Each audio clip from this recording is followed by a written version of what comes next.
jopiny ok ne dwano koduok gi kendo. Mano nyiso nang'o? Nyalo bedo ni ji auchiel go nochuna ni nyaka yier gi kendo mar mondo moko kuom gi owil mana migepe makoro gitele. Nyalo bedo ni e kinde mokalo migepe mane gitele mano kwatiyo kod ranyisi Davis Chirchir kaachiel kod Soipan Tuya gi Rebecca Miano makoro sani koro oloknegi gigo ma gibro bedo ka gitimo e kabinet manyien. Nyalo bedo ni kuma yande gintiere wanyalo wacho ni ne gin misplaced sani koro emoket gi kuonde moyangore kod gi kosango matimore kata bedo ni jopiny to wacho ni ji auchiel gi to kwadwa kopiyo. Joluo nogo ngero ni kudni achiel ema to orimi. Seche ma awacho ni kata ka bokora adhiya yamo to awacho ni TV Ramogi rach. Samoro mana ng'ato achiel ema rach e iye kanyo to kosegole to koro TV Ramogi berabera. Mana wacho ni cabinet en a collective term. To nitiere mana ng'ato achiel kata ji ariyo kata ji adek kata dhano abich mane nyalo bedo ni jopiny ok dwar. Ok inyal wacho ni kuom ji 22 te mane nie cabinet ne giricho te. Mano wan kaka society wabe nyaka wapar ni ang'o marach kodwa, ang'o miyo ji te moyiere cabinet nyalo mana biro jomaricho. Omiyo wacho niya, ei cabinet mokwongo maybe ne nitie jok maricho. Sani oduog ji dhano auchiel to ne gi dhano 22. Maybe jok manodong' ka ema ne nyawach ni ne rach kata mana oganda ok dwar. To ka wawacho kaka oganda ni jogi ne richo te, mano either wariambo koka mondo wabe nitiere as a society gima rach kodwa kaka jo Kenya. Omiyo an awacho ni gima ber wachak wami President thuolo mondo wang'i gi ji 22 gi te ka gisebedo kama. To wang'iyo to be gi represent face of Kenya. Be nitie gender balance. To bende gin jogo ma joratiro manyalo tiyo ne jo Kenya gi ng'uono gi gadieri. Mano aparo ni gima onego watim to wanyalo wacho ni kik wawach wach cabinet to cabinet ni ema biro yalo gik ma executive okale kaduogo ne jopiny. Aneno ka wach moro ilo Beatrice Kai. Owadwa kopiyo wachie ma. Ni wabeda ni kik wagine. Koro gik machalo kata police brutality. The president ok need time to deal with the police brutality. Gik machalo kaka naneno ko wach niya ni CCTVs no neno criminals, nyalo neno criminals. The same CCTVs no neno killer cops manego nyithindo ka onge gimoting'o kaka slaha. Dealing with gik machalo police brutality, killer cops ni. Ma en bo dwaro time. Secondly, owadwa kopiyo wacho ni wami president time. Aneno ni president ok nyis gimiluongo kisungu luongo ni goodwill. E sama no chiwo the 11 nekech kwa e wach ng'anyo jo Kenya neno ka hore gima notimo ema miyo ji geno ni gik moko dhi timore maber. To kichake yiero ji 11 to ji ok ne ka face mar Kenya nitie. Mano question mark. Kichake neno kata jomo yier jodalawa wang'iuru kata ng'amo yier e kom mar education. Ogol machogu to ketu ng'ate manyocho ringogo running mate Kisii. Mano nyiso ni onge goodwill gini kare pod en a club of friends. Mano be wadware time mondo tim kaka police brutality kata ng'iyo ni nyithindo manyo negege ang'o minyalo timnegi. Mano be wadware time kopiyo. Kopia mi right of reply kanyo. Mago bende gine gik madwaro time ahinya kwa ng'iyo kao chik kata okang' mar chika ne obila manotiyo kod teko mathoth kuom jopiny kaachiel koda weyo thuolo joma osebed kilal godo apoyo nono. Ka mi right of reply kopia. Kata abductions dwaro time mondo stop. Onengo understand ni institutions nitiere. The president as a person okapar ni giteko mar punish police modhi wayward. One institutions machalo IPOA, Independent Police Oversight Authority. Omege teko kendo teko ginonge ng'amosemagi kendo chana winjo ka already gi summon witnesses mondo gidil gi police ma wayward manego ji ahoyaye maonge sheria. Omiyo nyaka appreciate ni okwanyal rito ni mondo okongo mak jo police okongo mak police nikech en a process. Okinyal in a democracy okichiew timo gimiero like in a dictatorship. Nitiere process ma jogi yudo gigo man tim nonro mayud na dieri ne gitimo kosa. It will take time. Koro e kinde no duto waling ni waonge gi cabinet nikech pod itimo nonro. Kaduogo e twaka ka wuok ir Kopio ka intiere kaunti ma Migori. Ok awinjo duoko moromo. Duoko koromi. Yeah. Aya kata kamano wageno ni gin moko kuom gigo mibobed kinono e kinde mabiro mbele ahinya to kawo okang' mar chika ne obila manotiyo kod teko mathoth kuom jong'anyo. Karoli mulo gimoro kanyo ni nyalo bedo ni un kaka duond bura kana tiko duond bura mar ODM kalo ni riwruok mar Azimio to nyaka sani wasebedo kwanno ka pogruok nitiere e diere ahinya nyakwa ng'iyo kata jatend Wiper ka achiel kod mano mar DAPK yande giwacho ni gin ok gidwar gimoro amora mipodo negi e sirikal kacha kata bedo ni koro chung' maru nitiere kanya ahinya kotudore koda jotend migepe manyaka sani koro sewal 11 waneno kosewali ero jatend piny Kenya noseluongo kata nosewalo jogo maboro pong'o lemo makamago nyalo bedo na 11 modong'o wene ODM kose kaluwore gi gik mindiko e gazet gi weche mwawinjo to gi kaka waneno gik manyocha otimore ODM nyocha osekadho bura ni ji nyalo donjo e sirikal manyocha gitimo bura ma ging'ado kaeto ka gidhi e Azimio to kanye mane pogruok obede an ing'eni girwa mar Azimio ni king somo kiseneno kako osebedo nyaka ne wachake nitiega siasa mosebet ka gore Kenya ka niko ji chopo kar yiero to ji riwore kata joma nyocha ok winjre kata joma gine ok wuoth kanyakla ahinya Azimio osebedo gi tabu mang'eny to be nyaka wamigi credit ni gisetemo ndima gibedo nyaka sani girwa mar Azimio ni kiwacho adieri ng'eni kineno kata kuonde ma jotelo mang'eny gi ae noyombe jatendwa manochung' mar president kaeto jomoko be nitie mosechung' maber kabisa to kata king'iyo nitie jomoko be manosetemo wuoyo gi Kenya Kwanza kata kapok Supreme Court ong'ado bura mago nitiere iye kanyo lakini gima timre sani en ni paro pogre to an kaka nanene jo Azimio ka jomoko ok dwa dhi to jomoko dwa dhi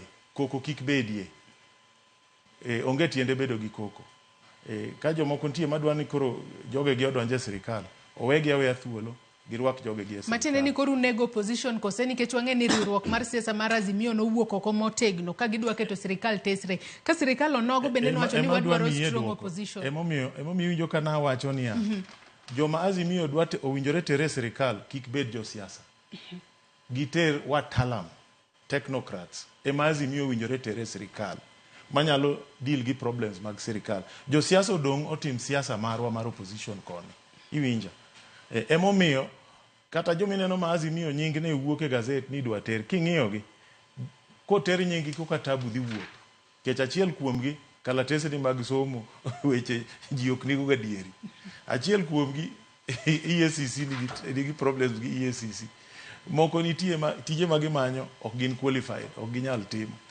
koro an kaka gi pacha nikech Azimio ODM nosebedo piny mong'ado bura ni nitie kaka koro gidwa ni giti gi sirikal ma gilosi giora technocrats jogegi man gi rieko manyalo konyo sirikal makony Kenya odhi mbele lakini kiko bed ni koro riwruok bede mar kisiasa ila mineno machoncha macha to biro biro gi weche ne mang'eny macha tinyalo losi ka koro yiero biro biro machiegni to wang'e ni siasa nyaka bede iye kanyo nikech wang'e ni usewacho maber ni jo siasa ema koro seche moko donje weche monego bed ni bedo wawacho ni wanyalo bedo ni watieko economical koro jo siasa osebedo ka donje kata king'iyo contribution ai bunge kata mana yiero IBC an gi pacha an asebet ka wacho ni kata IBC ok owinjore we ni jo siasa ema yiero dhingi contribution ga e bunge an kata gi pacha asewacho ni kata pesa moro mar political party funding mabiro kia bilion 8 cha owinjore gol sani otere university okony go nyithi university mafiso tamo kata modak marach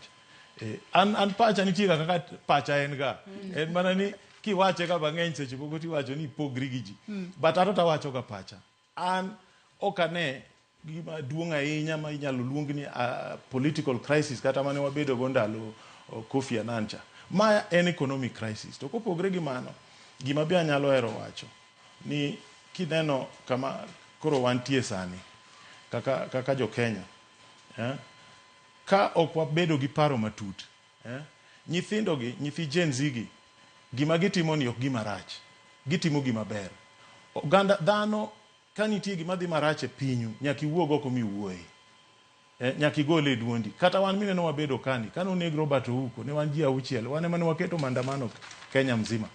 Wan wadhi e maandamano mag Jaramogi, kane watindo. Koro nyithindogi betima tima gima is correct. Onge gima rach gi ng'anyo mag nyithindogi. Kendo an nyithindogi mora kabisa. Nikech e bunge nasekelo mswada mondo miji kipande gi kad mar kura kapod ji nie skul. Nitiere bunge dhi mbele sani. Ibro neno kikadhe chik. Asekelo chik machielo be asendiko bill mondo puonj ji gimiluongo ni civic education, nationhood science, national values and principles, mondo ji obed jomohero pinygi. To nyithindogi aneno ka gin jomohero pinygi. Onge gima rach ma nyithindogi timo. Tabu biro ni josiasa moko dwa donjo e igi ka mondo drive gi in a certain direction. Kata wakora moko madwa kwelo joma dwa timo mibadhi. Koro donjo e nyithindogi. Jomoko be kendo sani nitie mabe plan goyo nyithindogi. Ni nyithindogi dwa loko kit siasa manyocha nitie kaka ging'eyo. Ineno. Koro mage gik maricho to ng'anyo kata gik ma nyithindogi wacho. Mage gik mabro konyo Kenya. Omiyo kata sirikal be nyaka bed piny winj gik ma nyithindogi wacho, wuo kodgi ne kaka loso gigi. Mano apani nyithindogo timo gima ber kabisa ne Kenya. Joyce, ana dwa chako kawacho ni awinjo kipenjo Mheshimiwa Karoli wacho ODM kendo awinjo kowacho. Ana asebede PG mek ODM te kama nyochi wuoyeno. En ok anene. Koro kowacho ni ODM nyocho kalo ni ji odonje sirikal, an PG mana bede no ka winjo kama iwacho. Dongo wan gi statement mane Sifuno sign, dongo wan kode. Ane makora wuoyo. No, wan gi statement mane Sifuno sign. Ane makora wuoyo Karoli, sami wuoyo na ling. Agombo ni mondo owe jo ODM go wachgi. Dongembo ja ODM. Awe ano kang'eyo, anang'e ni an manyicha neno ka ane PG. Okadwa wuoyo wach Karoli nekech ana wuoyo PG. ODM to kinya lecture ae, ane chuny ODM, ane ODM original. Ane ODM is me. Okatamra. Pedigree more than you. In fact, ana ibira chiek. Actually, ano ka wach ni oken ja ODM. Ana wacho manie PG manyocha bede e chakruok ne nyaka giko na winjo ka ji oyalo ni wa encourage conversation. Wadonjie e mbaka gi jo Kenya manyalo miyo ji ae tabu mawantie ma ng'anyo okeloni. No ka winjo ko wach ni koro wadonje sirikal. Eno biro wacho mare. Ibro wacho mari ane mapoda wuoyo. Joyce, ana bede PG kendo na winjo ka ji owacho ni wan kaka oganda ma Kenya wanie yie ni gore piny. Kogore piny ok odhi gore gi Ruto kende, odhi gore gi ji te kaka wantieni. Mano e gima ji wacho. So onengo wa encourage conversation mamiyo gini kelo kwe. To kang'adi matin. Beda mos Karoli. Kang'adi matin Beatrice wacho ni nuwacho nonego be nu bede dialogue. To dialogue onogo ema jo Gen Z nodagi kalore ni dialogue. Martin to Beatrice dialogue no bende mana kaki wacho ni gweche mag kata poko nono ka obila mane otiyo kod teko mathoth kuom jopiny to jatend piny osenem cabinet. Dialogue bende idwaro dialogue mar mondo miyo kaw kam mar chik ne obila kata ne jogo mosebedi kikwal. Adwa na wachnu ni na paro story moro ne nie Muma ka mon ariyo laro nyathi achiel. To kilaro nyathi achiel to moro wacho ka koro wan gi Karoli ni nyathino wang'ade diere mondo ng'at achiel okaw nus. Ko ng'ade diere be pod odong' nyathi to ng'at achiel wacho ni wakar ng'ado nyathi to miye uru ang'owa nyathi. Mano is the kind of conversation manyochi jo ODM nigo ni what ang'o ma wanyalo timo. Nyaka wang'e kaka Karoli mosebedo ODM dalo duto kendo osebedo right hand man mar baba. Ni baba ose fight ne this nation. Kata mana sani ji wacho ni kanyi dhi winjo ka conversations Karoli ji wacho ni baba pod dwaro handshake yano donje ground coalition dalo mane untie cha to nyaka wang'e be circumstances mosekelo ji kogike gigi. Gima na winjo ka jo ODM no wacho manyaka baba osomo ne ji kaka ji osewuotho gi gik ma ji osetimore kaka ne Kofi Annan biro mawinjo kaka Karoli owacho ma ji odonje grand coalition makato ji odonjo kaka kunti handshake makoro wagik sama koro wantie ni to wan kaka oganda koko setimore nyithindo tho gik moko kethore ere gima dwa tim mondo Kenya kik gore piny. Wadonjie conversations go include kendo na winjo kosom nyaka conditions matimore ka ji dhie conversation. Nachiel kuomgi nyaka conditions mag sirikal nyaka tim en dealing with the issue mag police brutality, and dealing with the issue mar the killer cops gini, and dealing with the issue mar employment as a whole, more watching economic problems, and dealing with the issue of appointments kitimo, nyaka tim appointments manyiso the face of Kenya. But gik mawachore gaset, ichiwo list and the rest. Cabinet wawacho ni cabinet ibedo ma ji 22 ok nyal solve the problem of Kenya. Matinde ni jo ODM onge ngata mu front mar mondo mi obed jatend migao. As at now, na neno konem ji 11 ma president nochiwo. To conversation nyalo nyuolo gimoro amora. One an kaka Beatrice Ogolla to gi kaka piji nyocha neno. Na neno ka ODM nie gima nyalo kelo kwe. Ka naming that cabinet mobed gimoro achiel mondo wadhi mbele, kose los wach police brutality, wach killer cops, wach kaka wadhi timo gik, cost of living, taxes mi wacho ka mondo we. To cabinet mabedo nemno bendo bed the face of Angawa, the face of Kenya. To bende nyaka sani bende nitiere rowere matindo mabedo fronted kod ODM kaloni rowere bende wach ni kik wegi oko kaachiel kod ogendni mawuok e dhoudi matindo. An gima nyalo wacho kaka ng'ama nyoni e PG na ng'eyo ni party wa kotelne gi Raila Amolo Odinga kaka Karoli ong'eyo. To kopo ni biro gik samichiwo nying to biro chiwo the face of Kenya. Mano to kaka Raila osebet katimega ineno. ODM nyamera. Kidwaro achieve gimoro bed gi clear mind. Yes. Ok ni dhok achiel wacho koni, dhok machielo wacho koni. Yes. Paro achiel ochomo koni, paro machielo chomo kocha. Ka ODM osebedo piny mowacho ni gidwaro ungo sirikal wedo, makata chairman marwa nyo wacho dala wanyandiwa. Statement Sifuna be wasomo. Wang'e gima timore. Nying mabe dhi back and forth be wang'e. Gik matimre wawe wuondore. Nyingo wan kata wadecide gimopogore wawe wuondore. Wadecide uru ni mae gima wadwa time, to wadwa time maber kama mondo kony Kenya, to wadhi uru wachak watim uru ma. Kaka ananyiso ni an gi pacha. ODM owinjore gol jogene ma I think tank. Dong wan ga damsologi ni wan gi joma riek, wan gi joma wigi ler, nyaka joma tindo. Wami Ruto ketnwa jogi e cabinet, moko bed ministers, moko bed PS. Wan jo siasa wabed piny, wa deal gi other issues. To wami the best people, ma we can afford, nikech kata kadu wabedo gi sirikal, dong mage joma denwa keto mbele. Koro wami jogi opportunity mondo stabilize Kenya. Adwa ni wakao yeyo mokongo monde. Karoli kaka Karoli wacho. Mana mapiyo piyo kama kwa yue. Karoli gima wacho moriere ni ya government oken CSS kende. Government is a whole structure. Maka jothurwa ni kori wuoye government to ok wanyal wuoyo mane cabinet mana kaka iwacho technical. Mane miloso sani, moko kapok wachope. Wadila gila gi miloso sani. Miloso sani. Nyaka wane goodwill from the government ni to be waikore mar wuotho e yo ma ji dwaro. Nikech kata ka ODM timo gino nyaka tim gima jopiny be wawinjo kadwa. Lakini wawe urudhi kwa luorore kama. Wabed joma nigi paro moriere tir monge gima dwatimo. Ageno ni jogo makata ODM. Ageno ni jogo makata duon bura mar ODM sani front kata obedo ni pogruok nitiere riwruok mar Azimio. Gin bende gibobedo ka gi symbolize the face of Kenya. Mar mondo mi rowere mag Gen Z kik wach ni ang'o momiyo seche moko dhot makama emo milemo mang'eny. Kata kamano we wadhi yuyo mokwongo monde. Gin gi anti-government protest. Make gi kanyo Beatrice. Aya make gi kanyo nyakwara Mugia Jong'i na mar mondo mi wakao yoyo mokwongo e twak marwa mokwongo e chenro mar upiny. Wamodho mana pi matin waduogo wadhi mbele kik idhi mabor.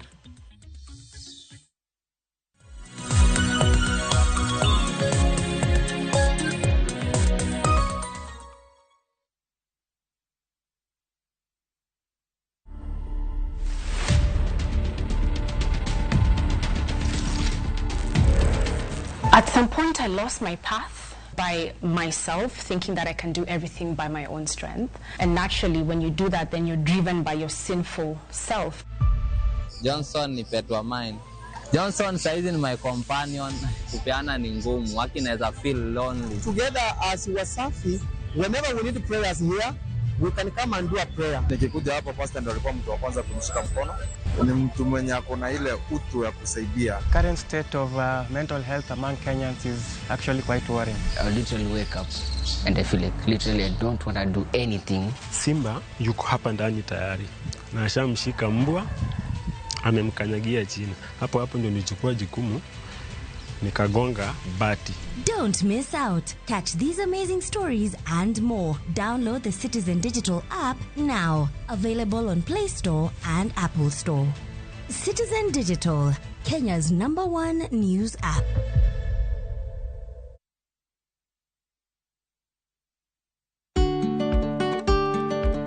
Be ing'eyo ni chenro mar timo chudo kokalo kuom simbe mag ong'we yamo miyi thuolo mar neno makare kendo rango chudo magi kokalo e yor simo.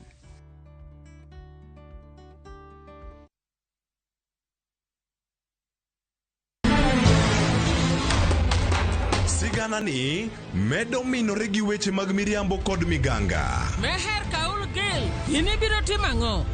Kare. To joma onge ketho ema hinyore ahinya. Kuom higni 5 ne in kanye? Baba in bende ni wuonda kae. Weche hera medo bedo matek kendo mapek. Akwayi ni mondo iniwuog e odni sani. An naseche koiko kaka Samaira gi Sara biro timo arus. Kata kamano, joma oherore ok nyal pando heragino. Andisora. Aber. Avatar. Ewi magi duto, nyaka joot achiel chung' kanyakla. Ere kaka unyalo timo joma richo ka? An awinjo ka an gi wich kuot mang'eny ahinya, adwaro mondo atemo kaka untie kae. Choti Sardani. Wuok tich nyaka ngeso, saa 2:15 otieno. Manera Mobi TV.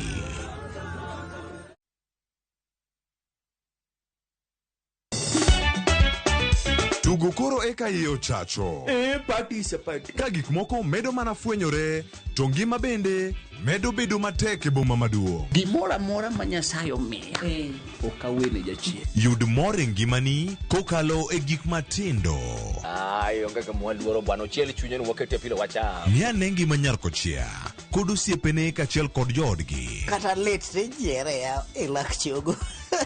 Ok ginyal weyi ma ok inyiero. Alokero joma ero walo. Alokero ng'at manyisa gik moko.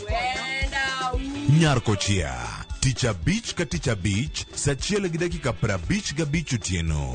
Manera Mogi TV.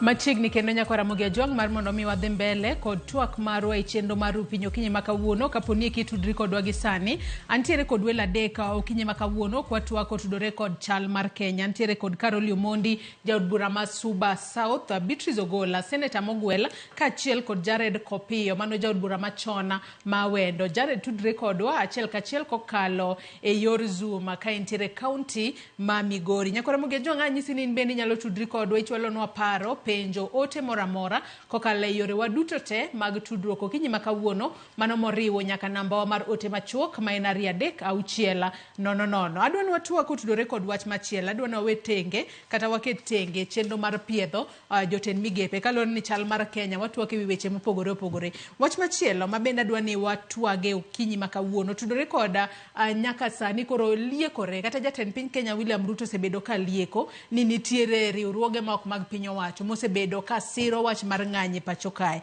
Ka bende ne owacho mokwongo ne oluongo mano riwruok ma ok mar piny owacho mano mar Ford Foundation mano wacho ni osebedo ka siro ng'anye pacho kae. Bang' mano nyaka sani koro aneno ka duol mano mochung' ne menyo chenro kod tije mag riwruoge mago ma ok mag piny owacho. Nyaka sani koro gikoni gisechako timo nonro inya ne riwruoge ma ok mag piny owacho mano moriwo Shofco, wantiere kanyo kod Transform Empowerment for Action Initiative kachiel koda mano riwruok makedo ne ratiro mar oganda mano mar Kenya Human Rights Commission kakoro gilieko ni nyalo bedo ni nitiere omenda ma ichwalo negi mathoth makoro gichiwo mar mondo mi osir ng'anye pachoka. Jared ka chako kodi ka intiere county ma Migori okinyi ma kawuono bende en adiera ni nyalo bedo ni nitiere riwruoge kata jomoko ma siro ng'anyo makamano. Kata kamano inyisa ne podi ok wanya tudre gi Jared gi sani. Kata kamano Jared ageno ni winjo penjo mapenji waseneno ka jatend piny Kenya seyo ni nitiere riwruoge moko ma ok mag piny owacho ni ema siro weche mag ng'anye pachoka. Odiochieng' ma kawuono bende wantiere kod ng'anyo. Nitiere riwruoge ma ok mag piny owacho mosechak timnegi nonro. Adiera nitiere kanye? Nyalo bedo ni nitiere joma lwetgi otudore kod ng'anyo ma nitiere pacho kae kose Jared? Adieri man kende en ni kuom muda mang'eny thoth ji kata an awuon nang'eyo ni gimene timore e Kenya sani ni mar Gen Z ne nyaka timre e kinde manodhi timore manwakia nikech mokwongo watero nyithindo skul wapuonjo gi ngima maber every year chakre around sechegi nyaka giko mar higa colleges universities and polytechnics golo nyithindo, they churn out graduates. To nyithindo gi gima pok wapenjore to gidhi ku gintiere gionge tich gibedo adults jomoko are getting into families to pok wamiyo gi kuonde ma gidhi donje mondo mi gitie. Koro ma en gima ne nyaka timre. Kata kopo ni tiere ng'ato moro ma janjore kata organization moro man gi paro marach en mana noteo kibrit kuom petrol mano oseol kendo ne nitie.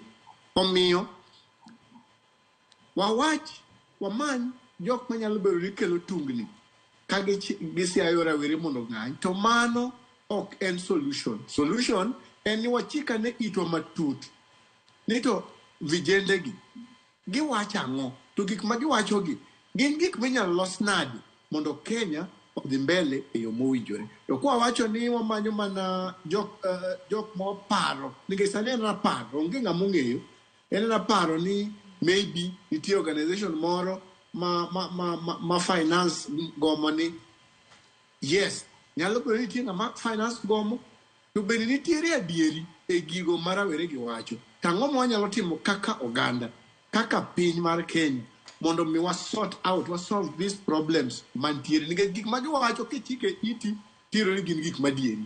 Mane momiyo wadwaro ni mondo sirikal obed in place mondo gichak sort out gigi nikech koko osebedo kendo josechiko itigi ibed ni support kata ok support isechiko iti iwinj adieri jomatindo gi nigi concern ma genuine gidwaro tije gidwaro mondo governance obed maber corruption otieki mondo gibed gi geno mar ngima biro nikech sagi osechopo sani. Koro apart from manyo jogo manyalo bedo ni fuel gi mano ok in important wachiki to gik magiwacho mondo watem loso kaka jo-Kenya.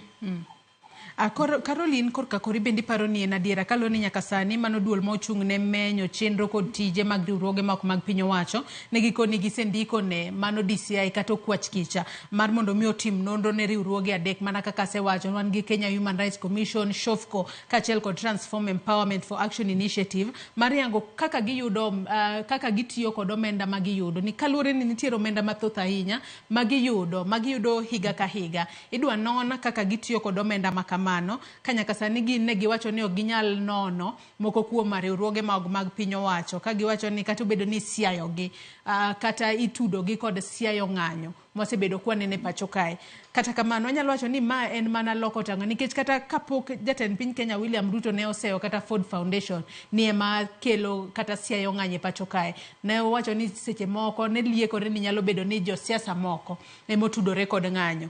Sani kora adiera nitiere ka nyalo bedo ni riwruoge makedo ne ratiro mag oganda kata mago ma ok mag ji giwegi ema koro lwetgi nitiere ng'anyo mwanene pacho ka kata gimano mwaboneno nyaka kawuono.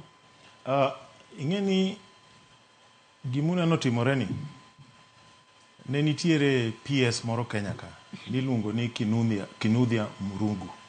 Kinuthia ni ne en PS mar youth ndalo Grand Coalition cha e sirikand Barwa Barcha nogo e bunde Kilimani kae.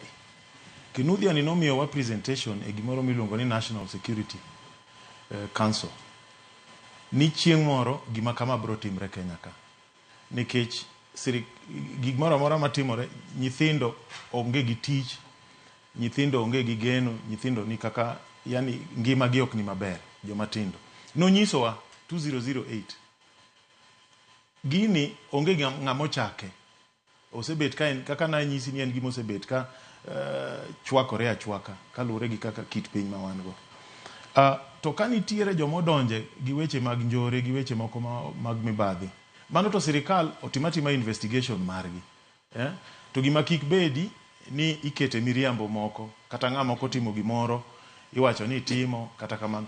Adieri mantiere ni an asebet ka wuoyo gi jogi mang'eny, jo Gen Z gi mang'eny, aseromo gi mag university, aseromo gi mang'eny, ago kod gi mbaka almost daily. Ma kuonde mang'eny kata jo NGO.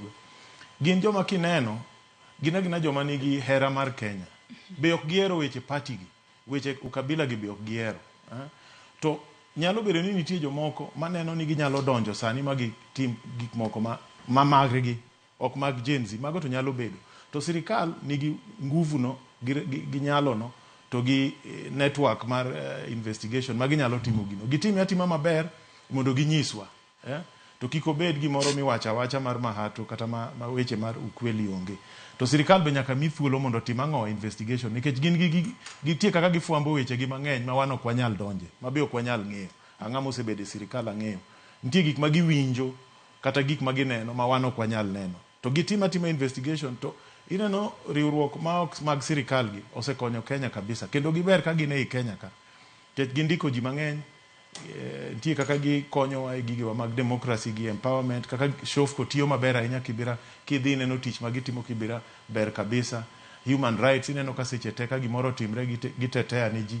Koro owegi tim gigegi, lakini ka nitie joma kele mibadhi to sirikal otimatima uchunguzi maber to kelu shahidi mondo jo Kenya one. Ma ok ni organizations kata individuals bedo victimized. Mane pacha. Beatrice in korka kori nyalo bedo ni gini en adiera, to ponono kaka osebed ka iseyo mago riwruoge ma ok mag piny owacho. Nyalo miyo moko kuom giwuok e pacho kae to dhi tiyo pinje ma oko. Kalu ni wang'eyo kaka riwruoge ma ok mag ji giwegi osebedo ka konyo jo Kenya ahinya e sectors mopogore opogore. Nitiere mago motudore kod weche go mag somo, weche mag thieth kaachiel kod gik mamoko. Seyo makamagi nyalo jemo no wan kaka jo Kenya yo machalo na, to bende nyalo bedo ni moko kuom gi koro oweyo tijgi ma konyo jopiny koro gisiayo ng'anye pachoka.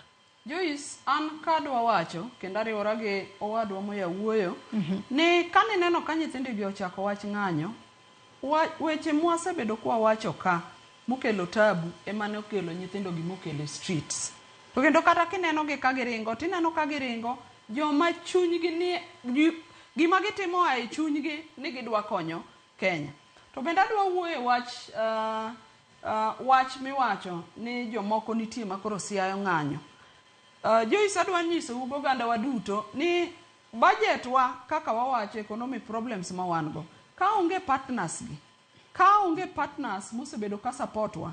An asetie county government and ang'eyo pek mantie nyaka ne jowa man piny. Ibiro yudo ka sector machalo health, partners ema konye.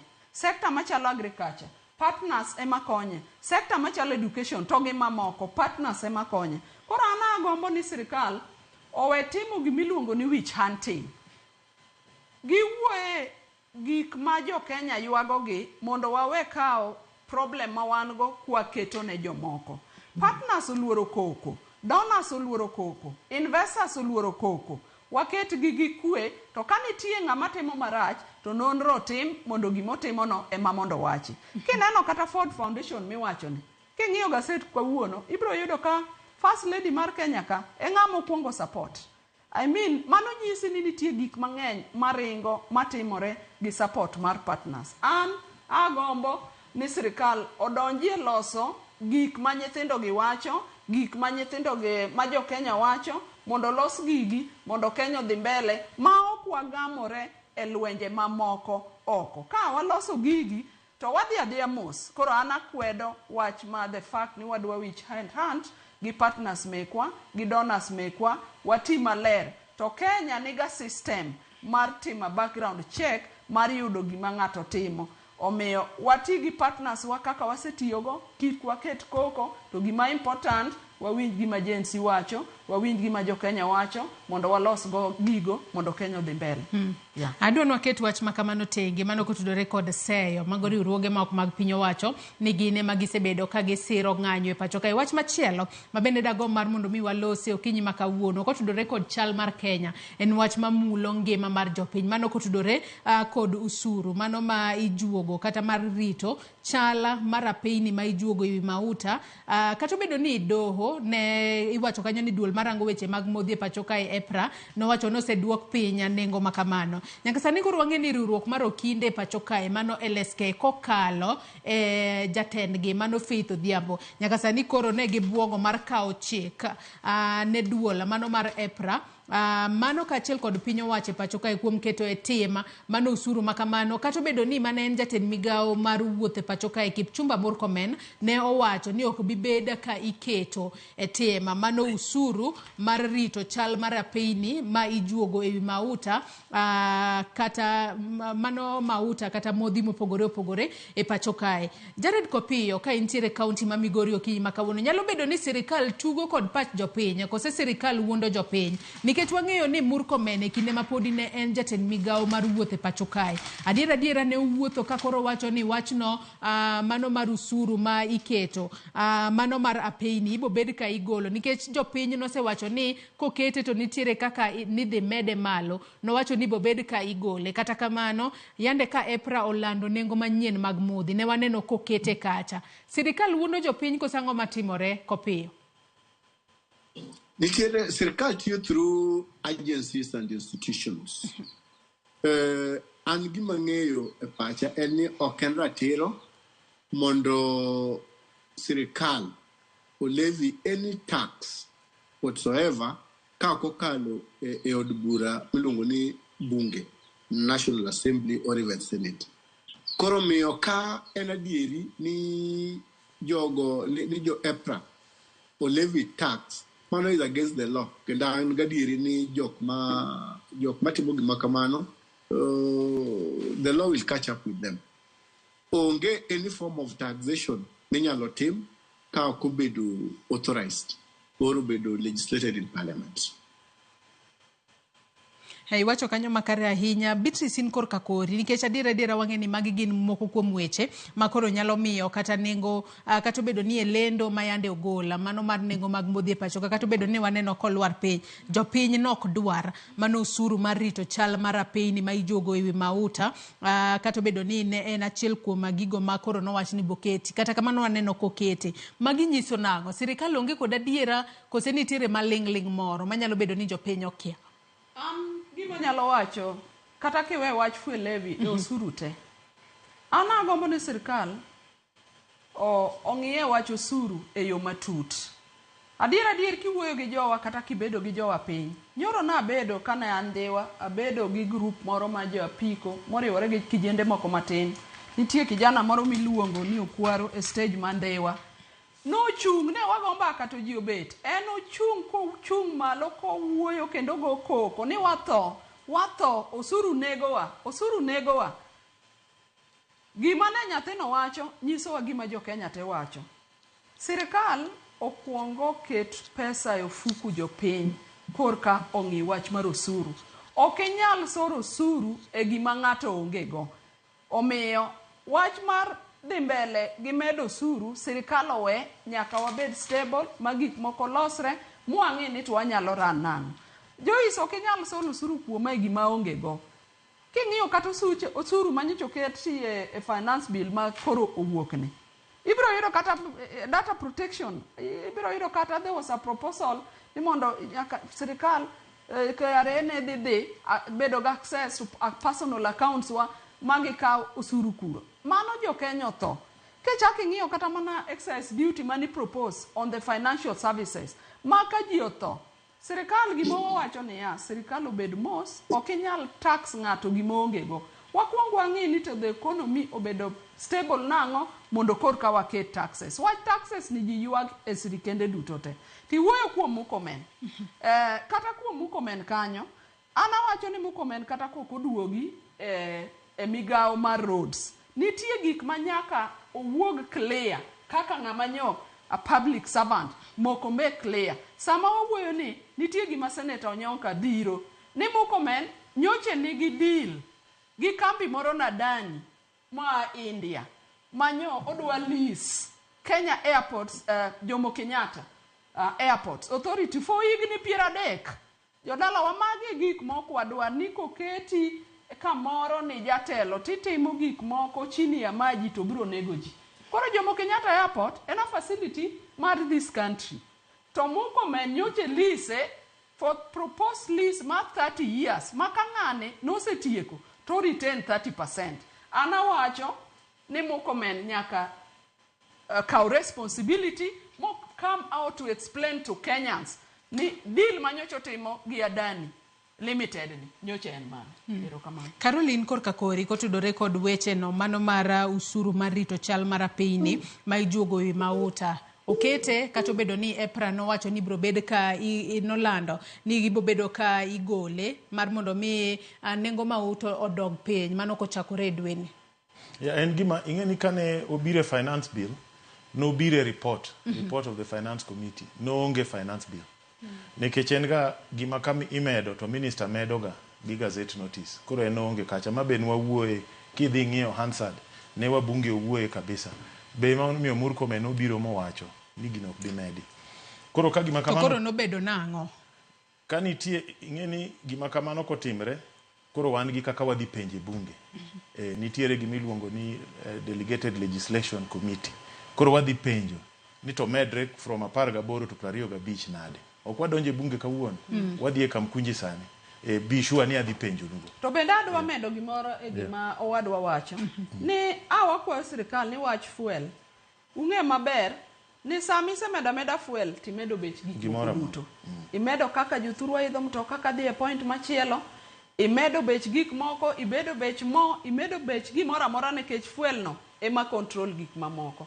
Wach fuel no sirikal onego ng'i ni kik mede mana kaka Faith the LSK chairman owacho. Wariwore kode to kendo wadwa bo wacho ni gidhi ng'iye. Owadwa mano to gima nyako ng'i nikech fuel kosemedore ameda ni tap to dhi malo. Gima be it's interesting ni samo med fuel bech nyaka kaka idho mtoka dhi malo. Samo duoke kata tin to bei tok do. We monda nyisi gimoro. Ni seche moko Kenya ka watimo gima iwinjo ka wacho na dagi gacha. Siasa makawuono en kama, orucha en kama. Ing'eni king'iyo anasetiyo ane mana set up energy regulatory board no. Yes. Ma bedo kata sindalo manan katoni general. Ang'e that energy regulation maber ahinya. Ineno bech mafuta ni almost 60% gin taxes. Nikech en gima sirikal yude mayot collect tax mar mafuta. Koro gi collect mang'eny ahinya kanyo. Problem antie nok ket ga VAT. VAT ing'eni Uhuru ema nokelo 2022-2023. Dungi nyapa.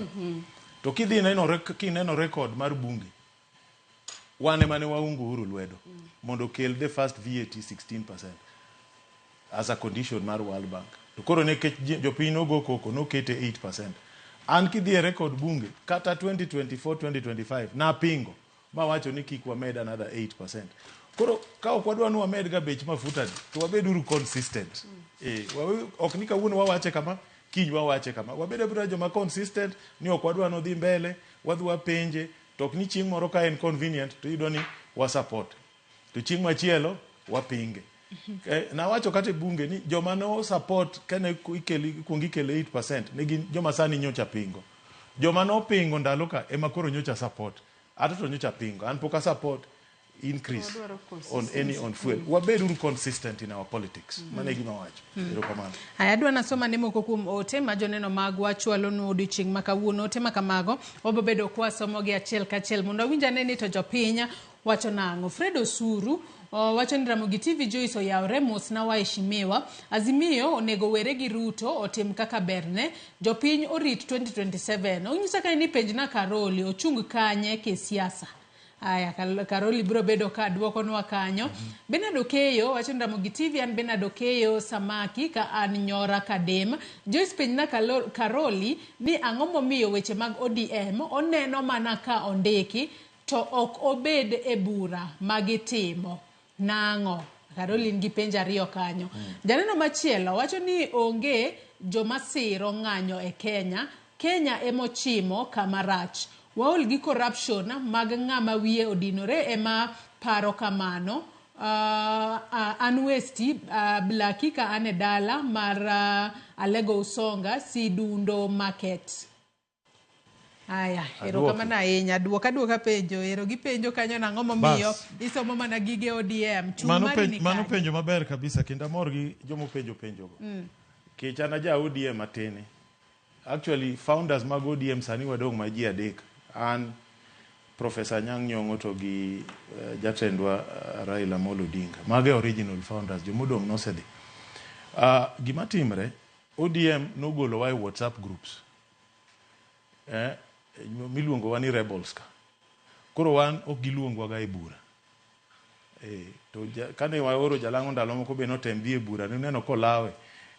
Koro wan ODM ok luongwa e bura. Mano is the truth. Ok ni wakia gima timre kanyo, gik matimre kanyo to wang'eyo. Usoma. Rwambo wasoma nikech ok wadwar donje lweny ma necessary. Kok gidwan wadhi e bura waonge wach. Koro ODM ok luongwa ga e buchegi. Mano is the bottom line. An siasa mara an aonge siasa mag aole gi mag wuondruok. An atiyo gi pacha gi pach jopiny. Kata finance bill manyo wakadho ni. An adhi abedo piny gi josuba. Ginyisa gik maricho te, amba nyiso gi mane aneno maricho mane ok ging'eyo. Ane mbunge manotero amendments mang'eny moingo mbunge mora mora. 18. To bang'e ne adhi awuoyo gi jotendwa ma wan gi bunge. Gikona ni onyiswa kaka jo ODM ni wateru amendments. An atera 18. Kata chairman neno kotera 2, TJ Kajwang'ini. Koro ka weche nobedo maliet, apane neno ka koro jiringo golo amendment ne gikwa speaker no yiere gi gola. Adoto na ang'eni kawa agola amendments ga to onge teko moro man go kaka mbunge manyalo loko go chikno. Koro an awuotho around mu agolo gik mane richo tetete e bill no. Amendments ga 18, 17 no kadho. Ma sama ne gino rumo nikech nakia ni president ditamore, akia ni jogo to nong'eyo. No kanyal kaw that risk. Kech an ngufu mane an go kaka mbunge en dhi wacho ni marach gol natero gite mogol gite. Mane siasa na en ga kamano. Kata ka jomosetiyo kode ODM ong'eyo ni ok ajami badhi, tawacho ga pacha to be ok ibibuoga. Mano be nitie ga kanyo. An ok aluor. I just tell you what it is. To wadhi mbele tamiyo ji luor.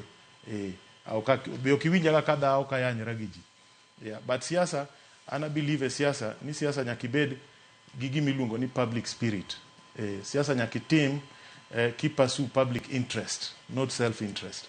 To public interest seche moko ok bi winjere kata gi interest mar individuals ma supporti, but nyaka stick gi public interest.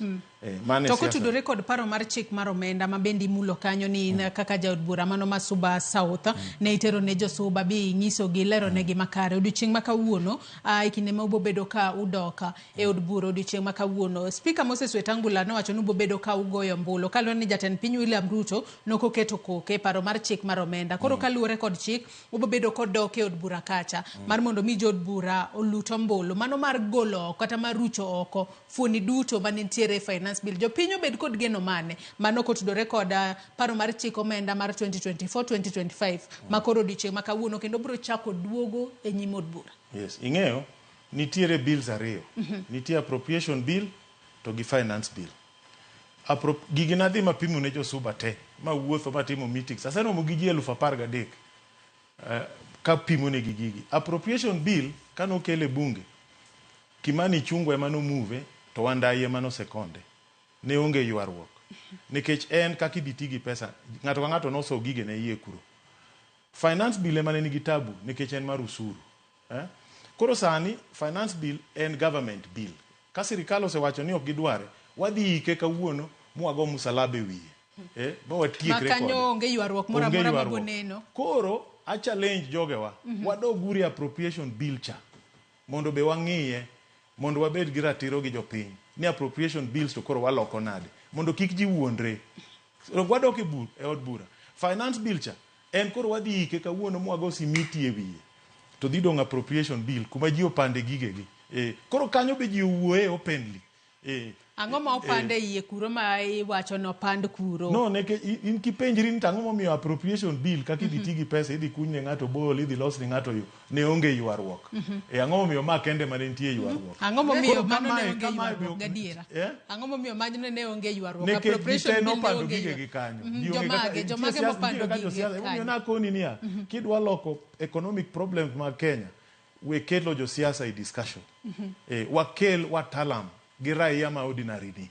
Japiny mineno ni wamany yudhe, wamany akina mama, wamany joma ineno ma raia ni. To bed piny to nyis jo Kenya ni ekonomi wa ni wadwa loke kama. To josiasa ka ang' odhi, ng'ato dwa neno ni oketne yo, oketne bohol, oketne osiptal, kose ketne to gigo tik. Iwinjo. To ka koro maka ibiro ka jopiny go koko koni, to giluore makone ni. Koro finance bill kawuono wadhi iko. Watiekore kode. Wach ni orumo. Idhi tigi ma 2023-2024. Ema bro bet kadhi mbele. To appropriation bill ni, be koro wabedi uru jo adieri, wadwa ne iye kuro, nikech 375 billion mong'adicha nyaka wuogi appropriation bill. Nyaka gole. Wach mora neno ka ilo Beatrice Ogolla ka. Awinjo ka mor ka Mheshimiwa Karoli wadwa wacho ni macha kawuono gidhi nego. Ginege. To dine mano winji kata sama ne jopiny wuoyo cha, owacho no wuoyo gi jo Super South, ageno ni MPs duto onengo wuo gi jothurgi mondo giwinji. Dine ok gigo yes cha makoro kelo tabu cha. Gimachielo ma winjo ka Karoli owacho ma bende apoyo Karoli owacho no oja ODM matene, and mano is true. Magi e jok manochako ODM, obedo gi ODM mbele. To owacho statement ni en oja ODM matene, oparo namna sama bet ka kanisa wa jo kanisa mani yudo ka jomoko sik man kanisa no wan man wachako. Wan e jokanyo no, wan e jokanyo ma jotene. Udhi e kanisa be okubie, okinene, to gine jo kanisa no majote. Wewa winja ne Jared Kopio bende, kotudore koda paro mar chik mar omenda, mano mar higa mar 2024-2025, modiochieng' ma kawuono jod bura bro bedo ka goyo ombulu, mar mondo mi giruch oko fuoni mage duto, mano tok jatend piny Kenya William Ruto, weyo kata koso keto koke e paro mar chik mar omenda kanyo. Jopiny nyalo bedo kod geno na adieri bro bed ki ike, kosobo no ywaruok moro, kose jod bura no se felo jopiny makoro ma nyaka gitima kaka oyange. Mokwongo Joyce, adwa jiwo nyamera ma Senator Beatrice. Awinjo ka oro Mheshimiwa Karoli sijui dhulo suruma. To en bende no bedo nominated as a senator ma represent Uganda. Enda ka winje gimo wacho no dhi loso e bunge mar Senate, koso Senate ni no dhi adhiya mar madho chae kata go mbaka. Jared ni okia mandate mar Senate gi National Assembly. Jared ti budho koka wil gi gik ma Senate timo gi National Assembly timo. Senate ubede National Assembly.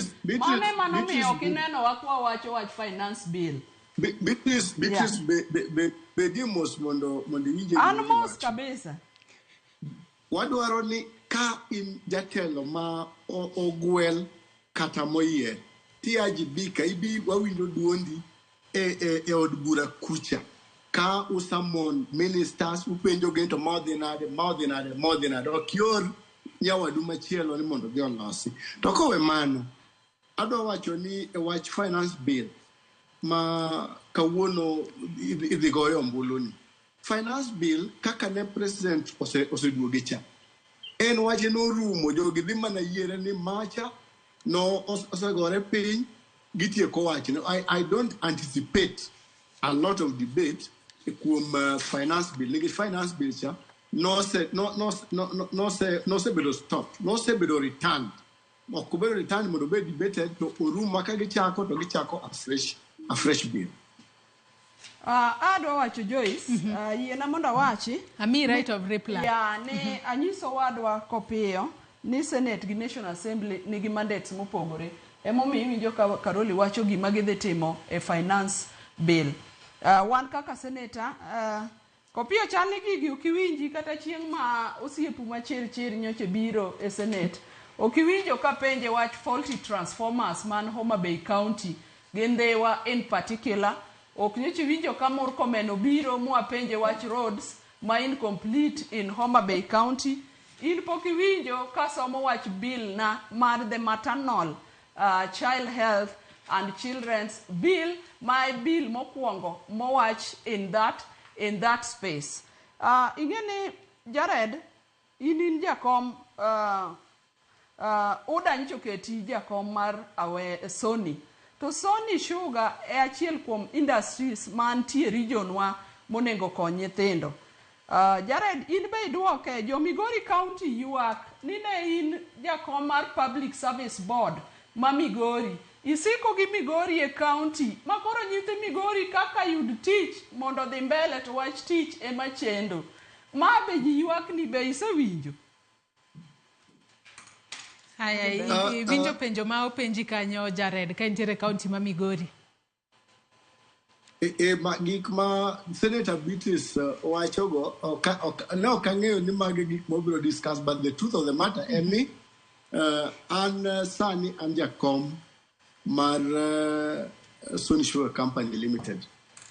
Kendo ang'eyo ni kanyo watime tich maber, jopur wasechulo te, jotich wachule wang' sa, sani kidhi e shelves tiyudo sukari mar Sony Sugar. Mama kama wachogo to ajenda ne mag siasa moko apar no biro wacho ka. We jo Migori obed thuolo mondo nyithindo oyudie tich Migori County kaka jo counties mamoko be yudo. Mage gik ma Gen Z complain about wachen employment. Haya, adwa no waket tenge weche makamago kalore ni weche mag siasa gimit kendo weche mang'eny nyalo tuch ahinya kotudore kod weche matimore e pacho kae kaachiel kod counties mamoko. Kanno kwadong' kod dakika matin kende, dakika 15 to watieko twak mar okinyi ma kawuono. Kata kamano nyaka sani koro wang'e ni jatend piny Kenya William Ruto igeno ni obiro bedo ka walo jolup ariyo mago gai mago bila e pacho kae kapok ochopo mano chieng' tich abich mano majumani ma en tok ka duola ma ochung' ne ndiko obila e pacho kae notieko dayo dho bila aboro mayande ochwalo kwayo magi ne lemo makamago. Karoli kachako kodi ogai mar obila e pacho kae nitiere kod ting' mana inyanya ka tudore kod weche mosebedo kwanene pacho kae. Gisani wang'eni wanyalo wacho ni piny Kenya nitiere kod tungni onge kwe ahinya e pacho kae, kata kamano jogo makoro no oro kwayo maggi ne bedo mago jolupo mago gai mar obila. Ang'o maritogi? Ing'eni kade ni jite wuotho kanya achiel kendo jite ohero reform, weche mag obila gide kolo rumo. Gik mane wayalo gi Kofi Annan kane wan Serena ne gin under agenda 4 makane wan e sirikal bar cha ane mana chung' ne loso chike mag gik mineno ma aipo akia loko obila gi. To yudo ni kata transparency mane winjore bedie chande pod onge. Koro aneno ni kaka gitimo yiero masani ni obila owinjore bed ni koro omigi thuolo giti kaka obila ma independent, okel joma competent obed kanyo, ng'ato ka ng'ato obed gi thuolo ma ok ong'i dhot miae kata mrengo kisiasa miparo ni intie, oketa kitanga ma owinjore gi tijno. To kendo ging'i ni joma tindo be oyudo tijego, ok ni joma dongo lilo, mine be oyudo tijego, gik machalo kamano. To koro kaka gidhi mbele sani ni ing'e ni pod nitiere gik mang'eny. To gima nyomora ni sani kineno obila ma sani opogre gi machon. Nyaka wa admit nitie improvement mosebedo. Kani neno obila machon ndalo moicha kaeto gi kapok ne watomo reforms 2008 under agenda 4. Obila opogre. To tij obila be tij matek. Polisi ok ni kama ber. Kidhi neno kaka polisi odak ok berga. Yudo ka polisi be chandre kabisa. Koro nitie gik mang'eny, nitie gik mowinjore tim ne obila gi, to nitie kaka obila be owinjore obed trained mondo gibed service gi ne jopiny. To yiero madhi mbele ni adieri mar Nyasaye pok akete pacha ahinya nikech tinde ok ane chuny sirikal kaka chon. To wan ndalo wacha ne watemo wa balance. Waneno ni mini odonjo, joma tindo donjo, Face of Kenya ne nitiere, kaka neno kanwa kelo joma neno ndalo kande. But I hope ni mabe bro dhi kamano. But jomo mi tijego jopiny be ogo gi kogno. Gima hero go joma tindo masani gi record ni te ging'eyo. An karomo ga kod gi nyaka gimiya record. Ging'e gima nyi wacho nyori ging'eyo. Kero jomo di yiergo matimo interview gi giyawa mtandao gi gikete record gi jopinyone. Gimo mi ahero joma tindo gi gikete record. Beatrice in korka koro wang'eni magi duto biro ka nyaka sani koro imanyo jalupo gai mano mar obila, wang'eni Japhet Koome ande ogwetao kata resign tok gik manotimore pacho kae, en bende ni seni ere kaka obila ne nego ji, jatend obila ne kanye, kata kamano nokwanene koloso ahinya. Nyaka sani wang'eni Douglas Kanja amano Kirochi emano kao kare, kata kamano sani koro imanyo jolupo gai mag obila ma koro iwacho ni nyaka sani koro iwacho ni gibiro bedo ariyo. Tich mane marito gi kata ang'o monego bed ni gitimo mar mondo mi kata bedo ni kinde mang'eny iwacho ni obila gin jogo ma ochung' kar kendgi, mar mondo mi kinde ma kata ka ji dhi kata ng'any kik wane ka gitiyo kod teko moro mathoth kaka mano ma yande waneno. Aparo ni mana kaka gik mipenja gi duto te nie chik. Wach obila kineno to obila iluongo ni utumishi kwa wote, matiende ni onego gichung' ne ji duto te. Wadwaro obila mong'e ni en jatelo mondiki mondo rit jo Kenya. Oti gi chik moketi, jo Kenya noketo chik monego ritgi go, wan gi law and order, wan gi gik monego tim, omiyo ng'ama biro nyako bi kong'e ni jotende, mana kaka jotelo duto te, kaka wabet ka nyaka president onego ng'e ni jotende en jopiny. So wadwaro ni samitimo yiero no tim gi chik. To samitimo yiero no, Joyce bende adwa na nyiso gandawa ni jogo matimo yiero nyaka be ng'i the face of Kenya.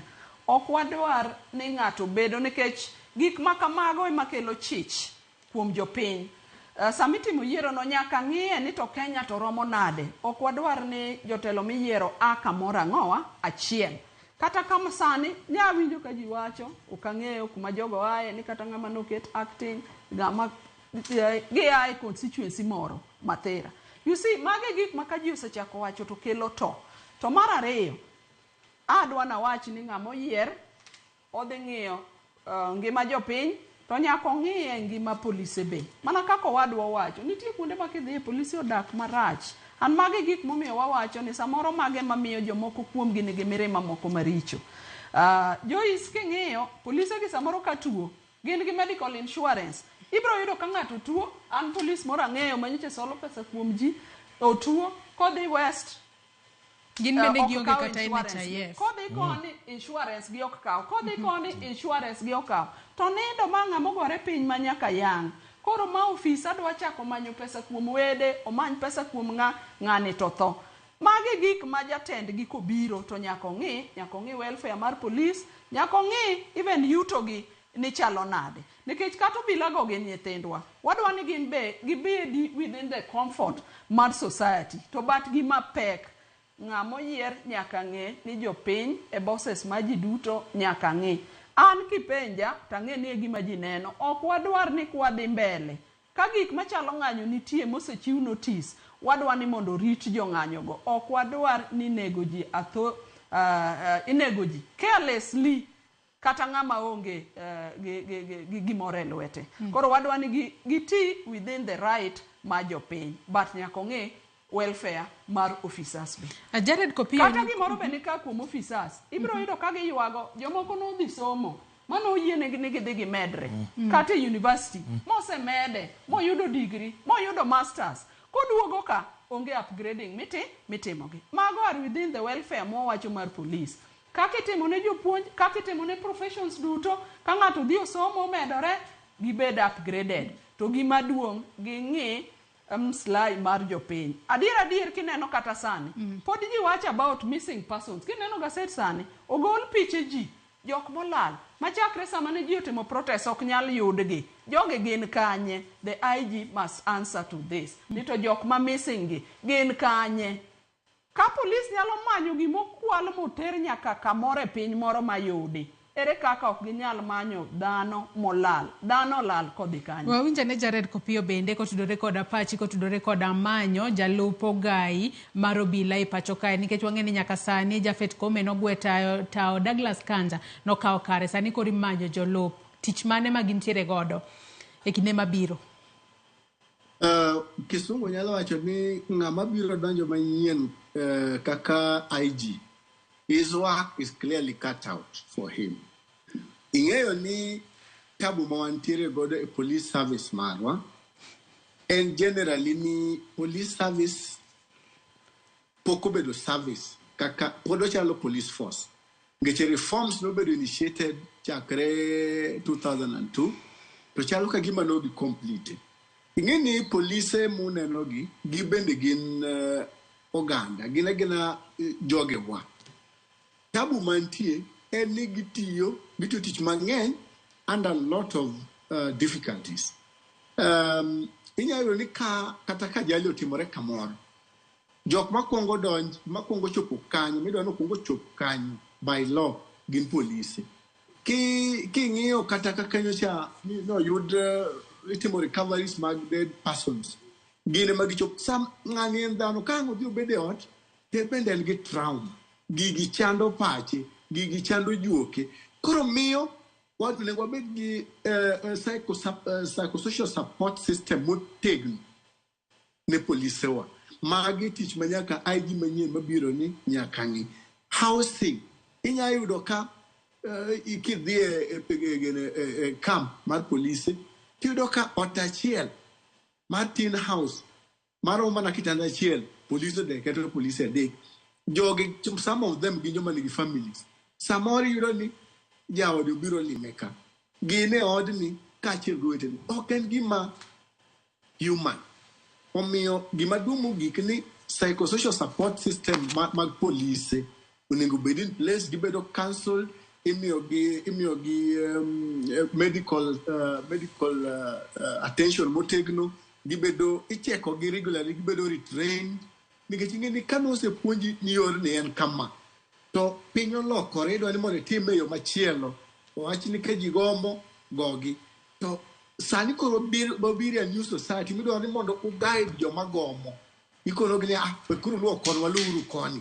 Ing'iyo jok ma jonjore ma join jogomo gi mondo okel kuo kata okel kethruok mag mwandu. Mage tich masani katiba manyien ma 2010 nomiyowa. Koro onego waritrain kendo, waritrain polise gi mondo kaber to ging'e maber ni katiba noselokore kendo expectation ma jopiny kodgi bende opogore sani.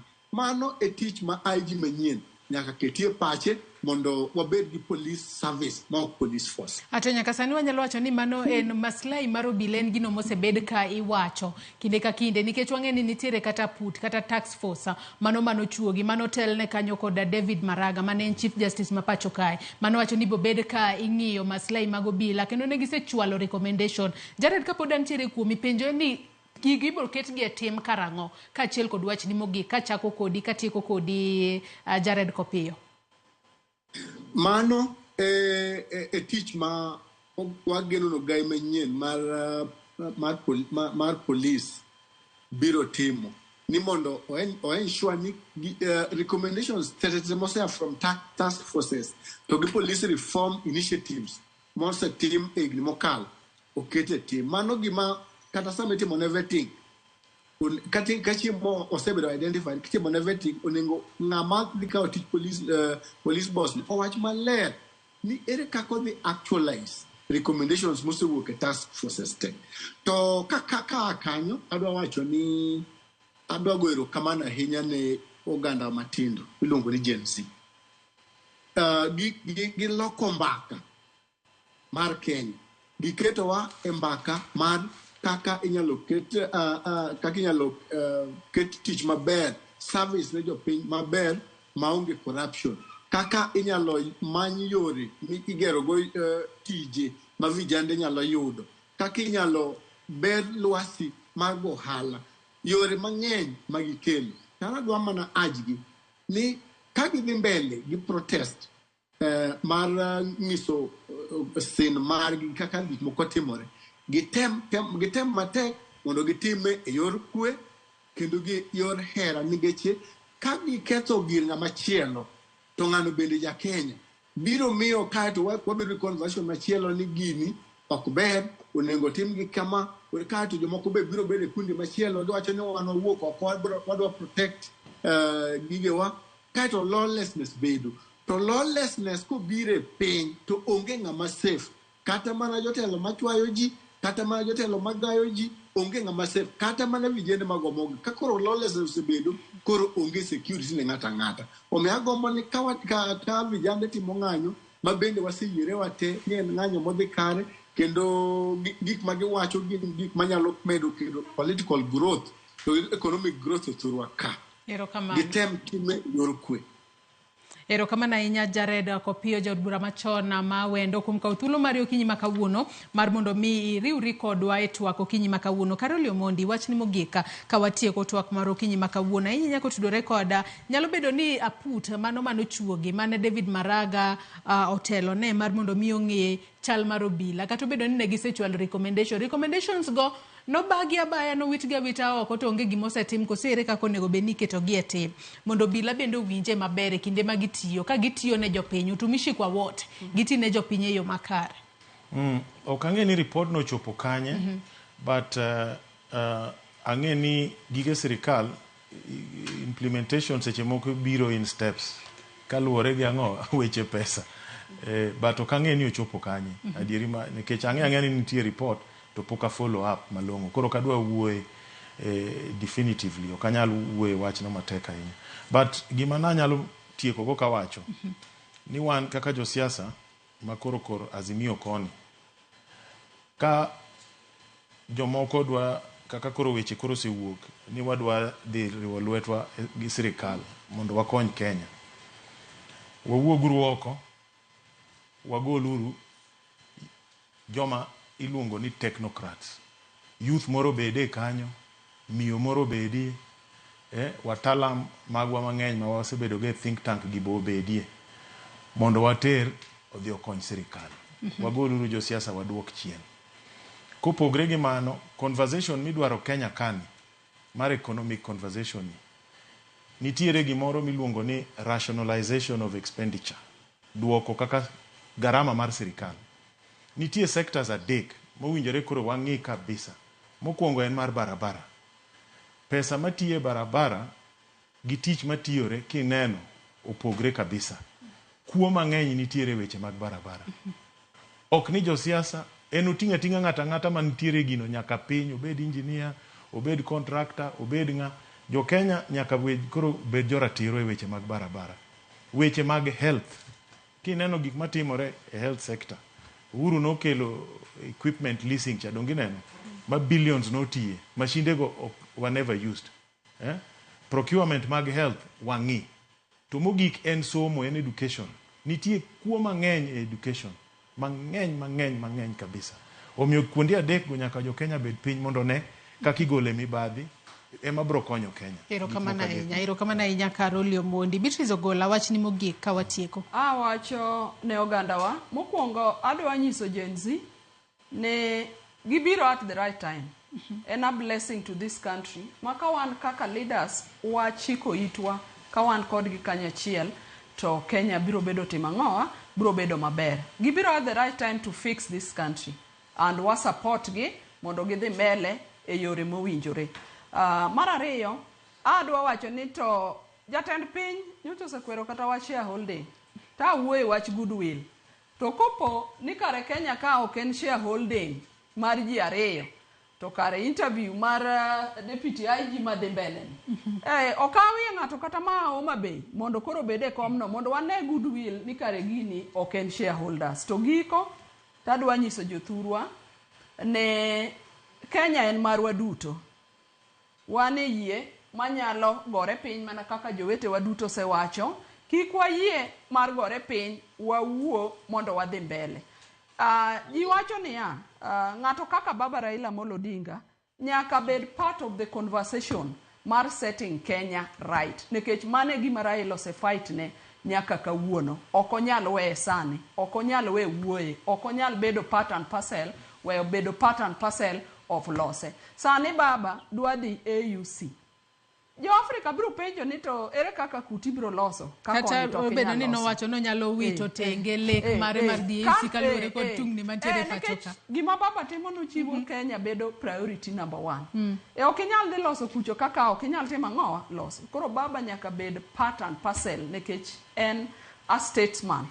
Sani eminene jotelo kaka gin ok iring dalani sama dalani wang' ok iring dalani sama dalani go koko. But wakwayo the president ni nyako listen to everybody or listen to leaders mantie. Erokamano wish ahinya. everybody well. Erokamano ahinya Beatrice Ogolla, Senator Mogwelin bende kuom kawo thuolo mari mar mondo mi ubi wabede to kaachiel kod in Carol Omondi, jaod bura ma Suba South, kod Jared Kopio, mano jaod bura machon ma Wendo, kuom kawo thuolo maru mar mondo mi ubi watwaga kotudore koda chala mar Kenya. Nyakwara Mogi Ajwangi kanyo emochopo gode giko mar twak marwa mokwongo e chenro mar Rupinyo Okinyi ma kawuono. Anno kanyo ka en dakika 3 kende tok saa 3 mar okinyi. Matiende ni wakawo mana yweyo madu